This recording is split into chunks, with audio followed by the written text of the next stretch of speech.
Yup, what's up, everybody? It's Kayy Simone, Ali John. You are now tuned into Champions Corner. Today we have a special guest in the building. Would you like to introduce yourself? Aramaiclavan, how you doing? Videographer, rapper, everything. Oh, jack of all trades. Try to be. Aramaic, where you from? Upper Montclair, New Jersey. Montclair, okay. Oh. Yes. Yeah, it's a nice change. We just had, you feel me? A bunch of our guests been from Newark. So this Upper Montclair is a nice change. You was born in Montclair? No, I was born in Brooklyn, New York. Lived there for a couple of years, and then moms and me dipped out to Montclair. Yeah. Anything sparked the move to Montclair from Brooklyn? I think mom wanted like a better surrounding for me. Change scenery. Yeah, just a place you can get more opportunity. Change the scenery, definitely. I think that's what she was striving for, and just something probably that mimicked her home because like she's from Guyana. Oh, nice. So yeah, and like she grew up, with a house and a yard and everything like that. So you're not gonna really get that in Brooklyn. So I think maybe she wanted something that was like home. Dope. Shout out to you for bringing us these lovely hats. Yes. Gifts. Shout out to my homie Peso Perry. He got his clothing brand Royal Outlook. And Shout out Peso Perry. Yeah, I was like, I gotta bring something. I don't like going anywhere open and empty-handed. Nice. That's the Caribbean in him. We always come back. Yeah. You gotta have. Now, listen to me. I'm gonna bring some Ray and nephew next time. Thank you. See, he set a standard patties. now. All of you, aspiring people that want to come up, please come bearing gifts. Yeah, we man. will gladly accept them. It's crazy because I just started because I do videography as well, so like I do vlogs and videos and stuff like that for rappers. Nice. And I just got a gig with Sue Surf, Nice. The pop, battle rapper. He's buzzing pretty heavy. So I just hit up his people's like on the phone, like the social media number, the manager, and I just was like, I'm out here shooting videos, vlogs, like whatever. I focus on vlogs because I figured like that's what you would need, because like. If you look at like artists like the Baby in them, like they beat up social media, like they kill social media, especially Instagram, as far as like the content stuff they put out.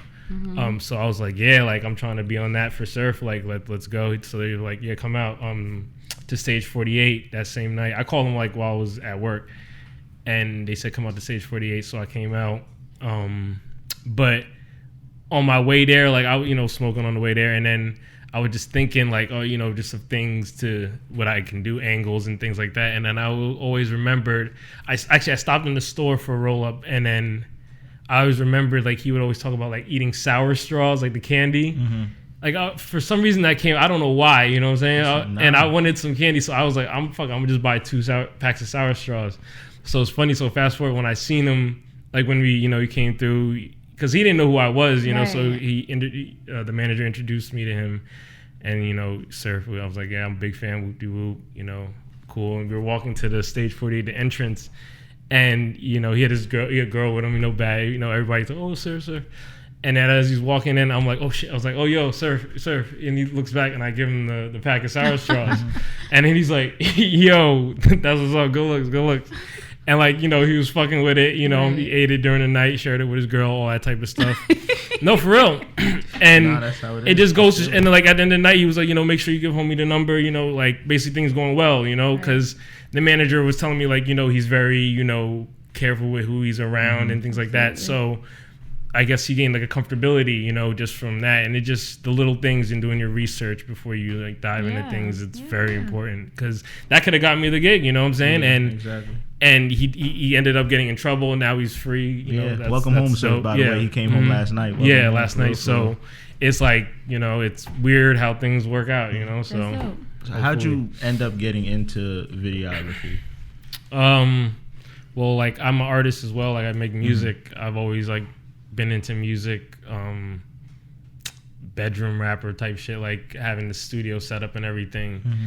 And, I would just always make music, be into the culture. I'm into the culture, all like 360, everything, dress, everything. So, but one thing that always like caught my eye was like the videos and like how people would present themselves. Cause that's like the biggest part of the whole thing, like videos. Like I have aside from being a solo artist, I have a group. It's called Watch the Screen, and like it's me and this other rapper, and we talk more like it's more politically geared stuff, like you know, Rage Against the Machine type shit.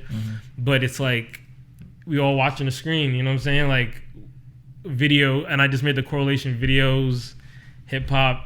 It's like there's a lot of money in that genre being generated, whether it's Instagram. Everybody has a phone and a video and like a camera in their pocket. It's like it links, you know, and it just linked with me, and I just was like, I got to get into it. So I invested with the camera and the laptop, and just teaching myself on YouTube tutorials. YouTube University. Hell yeah, facts. Like that's for real. Like real, like just beating up the tutorials and taking notes and, you know, saving up to invest like laptops and cameras and shit like that and trial and error. It was pretty crazy, but it's definitely a new passion I picked up, like aside, and I wanted like to get another skill set besides, you know, rap, you know, because everybody raps, you know, everybody raps, so you got to have other skill sets. So like I can engineer myself and like, you know, mix fairly well, you know, and master. So that was like another skill set I picked up, but that was still within like rap, you know. So I was like, let me get like a totally separate one and something I'm passionate about too. So, and video just linked, you know. And I had been fucking around all the time, like the whole time, just whether it's like shooting videos on like an iPhone and shit like that for like myself or my homies, me and my homie Kayy, shout out Kayy. Just, you know, just always be like being a movie junkie, you know, it just clicked, it works, you know. So, and the combination of videographer and rapper, I haven't seen that now that I'm thinking about it, so that's pretty cool too.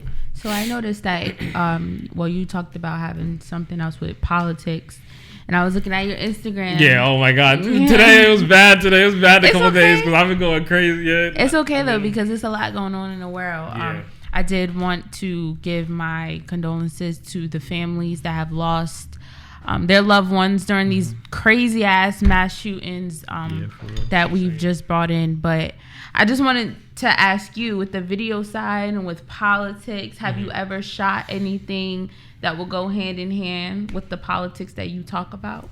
Not well, besides like putting like little snippets in like the videos that I have done, like little like B-roll footage of like shit like that.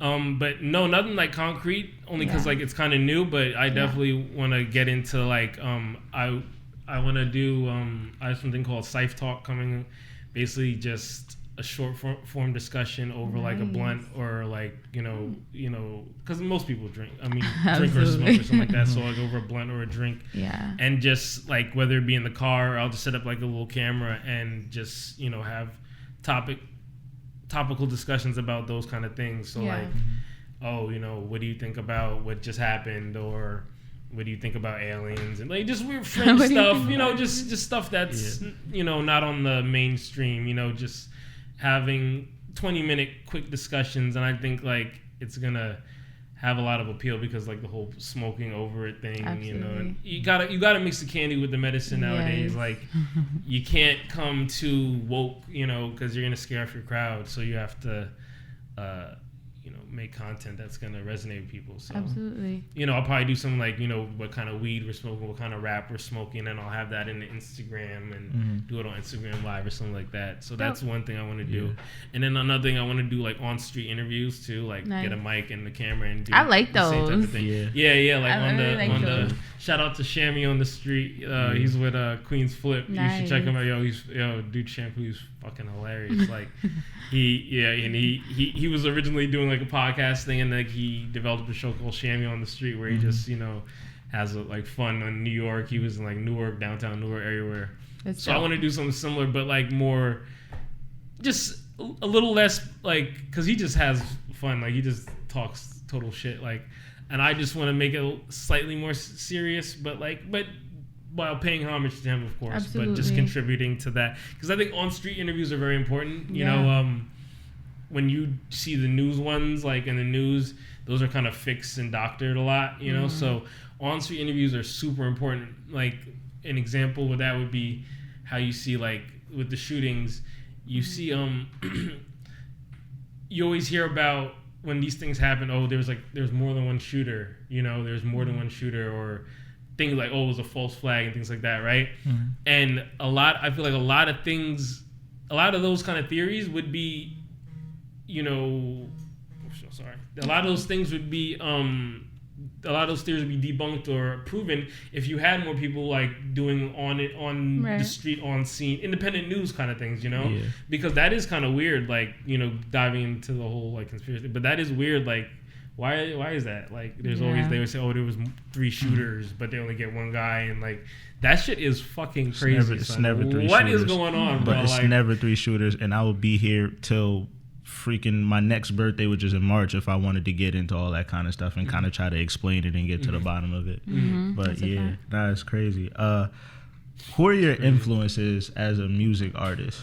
As a music artist? Yeah. I grew up like, I started off doing like boom bap, like kind of like in that kind of influence. So I would rock with like Nas, AZ, Jay-Z. I like Ill Bill. Okay, so you done your homework. Yeah. You have to be. Now like, I gotta ask you now, because if I'm not one of these guys. I don't. I know my shit. He like, I know my shit. You can talk about anything you want. Ask me anything you want. If you was on the Twitter yesterday, there was a list going around. Yeah, I think Joe Budden put that out, and I think he's a genius, and he is one of like the best. Like, he does not get credit for whether like the rapping aside, whatever, whatever. But as a pioneer, like, dude basically invented hip hop vlogging. Yeah, with Joe Budden. He basically invented like releasing music through the internet. In a like kind of, or chat, or not releasing. I just say like video chat, like engaging with your audience through the internet. He revolutionized that. Like, he was the first rapper to broadcast. Like, before his album dropped, he was at Hot 97 as a morning show host. Like, doing things like that. Like, he does as a media person, as a social engineer. Like, he's huge. He's huge. To Joe Budden. No, I say that. Now, okay, as far as rapping, him being number 3, like pure MC ability, he's not too far down from 3. No, absolutely not. Of course not. Okay. But like in the totality of rap, you got to deal with influence, encompassing classic albums, all that kind of stuff. Were there any females on that list? No, not a lot. I didn't see any. That's fucking crazy. Which is ridiculous. But I just say that to say I don't think he put the list out. You don't think he put the list out? Nah, he said, "Yo, I ain't put the list out, but I ain't gonna argue." Definitely somebody in his camp put that list out. It was a different podcast that put that list out. Oh really? Oh yeah. Okay. But I say that. Yeah, I say that to say really, like, that's where I got the picture from. But honestly, that list, like, he has a podcast, like, he has. That's what I'm saying. You could try to link it. Of course, he's very influential. He lives right by me, actually. Yeah, of course. Because he lives in Montclair. I see him at the supermarket and shit like that. I'm hoping to go to his pool party for vlogging with Surf, because him and Surf are cool. So I say that to say, since you're well informed, you can make a well informed top 5. Rappers list, right? And I'm talking about not just MCing ability, the total package.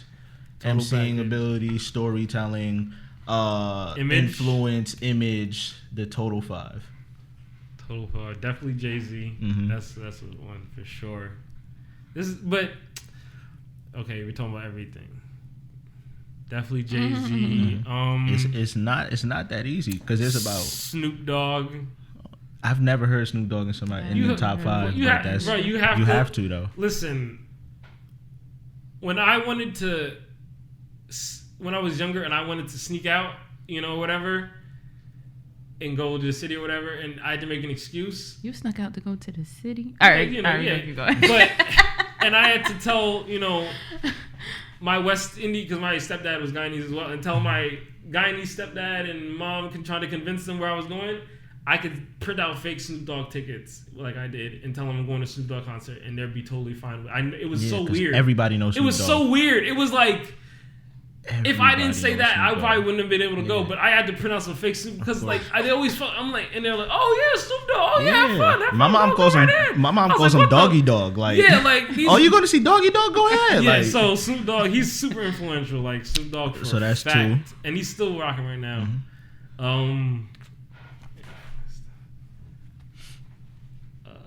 Lil Wayne, I'm gonna have to say Lil Wayne. Okay. Like he's. We've had this argument so many times on the show. Everybody's the tats on the face, the dreads. Mm-hmm. I'm not saying he started it, but like as far as like bringing to music, yeah, he's definitely one. So Jay-Z, Lil Wayne, Snoop Dogg. Shit, this is hard. It's hard to round out the top 5.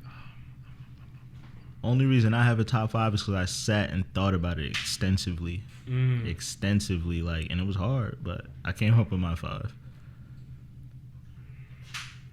I guess you're gonna have to put all right, well, we'll come back to your top 5. I don't want to. I'm sorry, because I'm really thinking. What's your top 5? Mine, Hove goes first. Yeah. Nas goes second. I had, who did I have? 3. I had DMX at 3, I believe. I had Biggie 4 and Tupac 5. Damn, that's a lot of East Coast. I was trying to be like, listen, I'm from the East Coast. I live in the East Coast. I appreciate the West Coast and I appreciate the South, but this is my people. That's a fact. That's a fact. Yeah, that's a good one. I like DMX. Nobody say Jadakiss, man. Top 5? Nah. In terms of the total, he's package, amazing. He's amazing. He's in there, but like Jada, like he does. His albums don't really resonate with me. His mixtapes are fire. You know, I'm a Styles. Styles is one of my favorite rappers. Styles probably like one of my favorite rappers like ever. Styles. Kiss of Death is a classic album, by the way. But yeah, I mean, there's Lloyd Banks. There's a lot of people. Kiss of Death. You'll never be able to. Lloyd Banks. You'll never be able to do that because if you put Jada, then you can't not put Lloyd Banks, and then I'm saying if you put Lloyd, been holding the streets down for like of course, but like. Yeah, but Lloyd Banks hasn't. You got to think about. You got to think about the influence. You got to think she about. She can get ugly in the masterpiece sneaker. You got to think about the classic albums. Like everybody that I named in that top 5 has more than one classic. You feel me? Hove got damn near 5. He said, "I ain't a wrestler." X but got I put your arguably bitch in 3, crab. definitely 2. Like Jada guided niggas. Of course, like listen, I can listen to Jadakiss now, and he gonna walk me somewhere, and I'm gonna want to fight somebody or sell something. Like, but Jada I feel like there. that about you know certain artists. You know what I'm saying? And then I like Cannabis, like for instance. Of like course, yeah. I don't see like that's the thing. Like Cannabis, but we're just talking about. We're not talking about just rap. That's why like. Then that's a whole different list. That's why it was hard because we're talking about like I don't think you can really do the whole totality. I think you gotta make lists based upon each thing kind of because it'll be too hard. It'll be way too hard. And like we just do like a rapper list and then like an image list and stuff like that. I think like if it's just strictly off image, then probably Dipset as a totality is very, very, very high on the list. Yeah. They damn near created what it was supposed to look like to be a rapper. I did. Like setting all different kinds of trends and all that kind of stuff. Who's your favorite female artist now? I